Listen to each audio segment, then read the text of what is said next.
Actually, another person had asked this question because I've been open about the fact that I think more recently I've been more towards the avoidant end of the spectrum than I have been anxious. But years ago, I was much more anxious than I was avoidant, and behaviorally so as well. And so the question was something to the effect of, like that, what is harder? Is it harder for an avoidant to move to a secure attachment?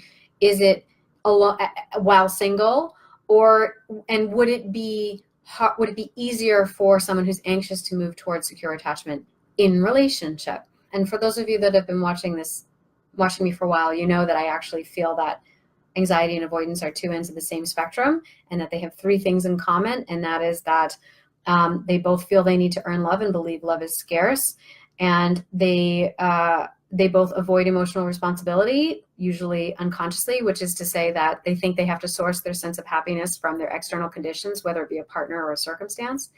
And lastly, that they both struggle from an essential disconnect from the essential self, right, from the soulful self. So given that, the process of moving back towards a sense of felt security is also very similar for both, but there will be nuances in the way that it is navigated, let's say, but that is to get back in touch with the essential self and to start having a dialogue with the self. Now, there are certain approaches to that will be more or less appealing to someone depending on the way their energy has been distributed. So for someone who maybe is more avoidant, perhaps a lot of their energy is in their head, because the body holds oftentimes our affective states, or when you feel your emotions, it's oftentimes the body that feels it first, and then our brain's like, oh, I'm feeling tightness in my throat and pain and heaviness in my chest, that must mean I'm sad. Okay, so the body oftentimes communicates what the feeling states are. Now, for someone who has more, I'll call them rolling stones, but more an avoidant approach, their energy may escape to the head because they're trying to avoid that feeling. So now let's say they've reached a point in their experience where they're like, I know I'm avoidant, I realize this about myself, and I want to start to feel more present in my relationships and call in a loving relationship, but I've got this ambivalence because it's going to require being in my body, and that's going to bring on a flood of anxiety and overwhelm and sense of threat, because at the time that they generated this coping skill, it was threatening, and it wasn't going to get them what they needed and wanted to in order to emotionally and psychically survive their circumstance. Okay, so oftentimes what happens is this may be the situation where you have a tremendous amount of insight into your issues, but it doesn't matter how much you learn and how much you know and how much you try to think about a thing, you're not able to feel your way through it. You still attract the same kind of partners. You still end up having being in relationship to someone even though you were looking for all the red flags, and then 2 months go by and suddenly you're noticing the same patterns again when, damn it, I thought I chose right this time, right? So it's a process of titrating the energy back down into the body and being able to sit with the anxiety that comes up, okay? Now, this is what I call the attachment paradox, and that is that anxious people are avoidant too, and that their anxious clinging and reaching for and whatever is actually an avoidance.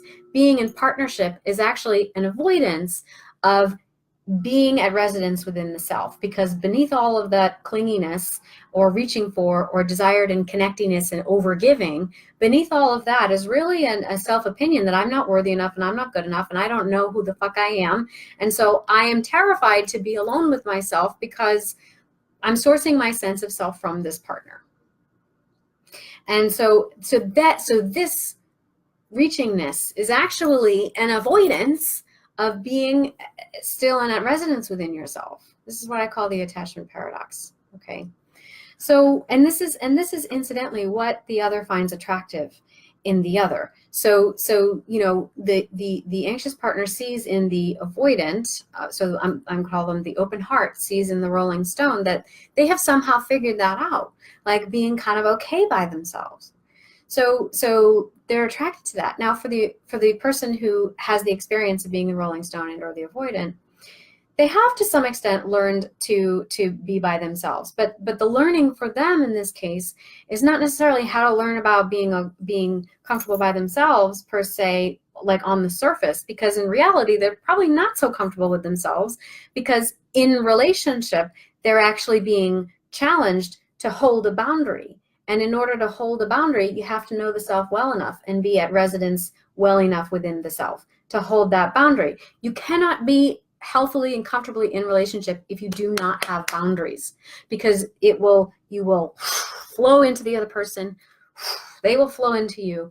And unless you have boundaries, you're not going to be able to find your centers again. And that is what stimulates the fear of losing the self. Okay.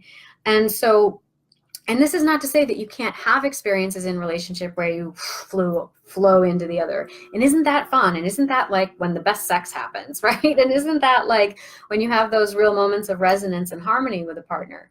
But you got to be able to flow in and out. You got to be able to like go like this. And even as I'm doing this, I've got two arms that are attached to this body. So like, here's the relationship, here's each partner, and here's the flowing state of being in a relationship, which I hope you notice is dynamic and always moving. It's not static. It's not like this. It's not like, this, and it's not just like this all the time. It's a flowing state. Okay. And I'm happy that I'm using my body to describe this to you, because I want to emphasize that it is the body that is going to allow you to step into this state of movement. It's called the liberating current in yogic tradition. But it's not the only thing alone, because if you're someone who, let's say you have the reverse issue where you end up, maybe your energy got bottlenecked here, and you find yourself feeling like you're all body, you're all this, you're all that. And it's hard for you to connect, to take like a mindful moment out, or it's hard for you to allow the insights to help you mitigate whatever your immediate reaction might be to something. So then that is where we also have to acknowledge that consciousness plays a role as well. So if you, let's say you've been doing body work and you start to feel better, but then you go back and you step into life and you're confronted with the same worldview that you've always had, and you still have the same beliefs that you've always had, and maybe you feel better for an hour, but now because you still have the same belief structures, you're just going to tell yourself, once you leave that, hour and a half long beautiful sunlit studio of hatha yoga, now you're stepping back out onto the busy New York street, bumping into people, and you get a text from the person that you were dating, and they're not going to make it for the gazillionth time. And that feeling of, oh my God, they're resisting intimacy with me again comes in, and all of your limiting beliefs get kicked up. That hour and a half of body work isn't going to serve you, because now it's just like out the window with one text, 2 minutes outside of what you've just done, right? So it has to be both. It has to be both, and you have to be in process with it. So and you have to realize that being in conversation with that inner space and inner being, and when I'm saying in conversation with the inner space and inner being, I'm talking about a process that I've demonstrated several times. You can check it out on my YouTube channel. Most of these are demonstrated through my playlist on spirituality and attachment. But also I've got a great playlist I did on boundaries. I would actually direct everyone to go watch the playlist on my YouTube channel about establishing personal boundaries, because we do a lot of embodied work to help you understand how the body's going to teach you about boundaries, okay? Mental, emotional, psychic, physical boundaries. This is a practice.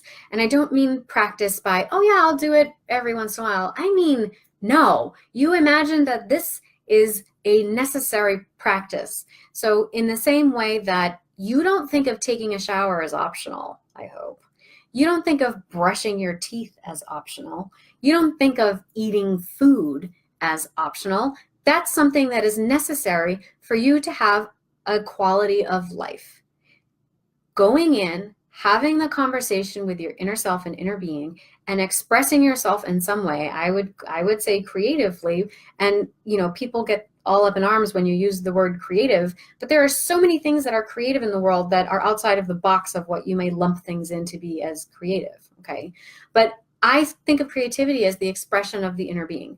That is as important as showering, as brushing your teeth, as eating your meals every single day. It is as important. And I didn't move into this place until I acknowledged that, and I started putting it into practice. I meditate at least once a day, sometimes 2 or 3 times throughout the day. I meditate when I have a business question. I meditate when someone in this group asks a question and I feel triggered. And I'm like, how am I going to respond to this question in such a way that acknowledges their experience as much as my own, which is coming up?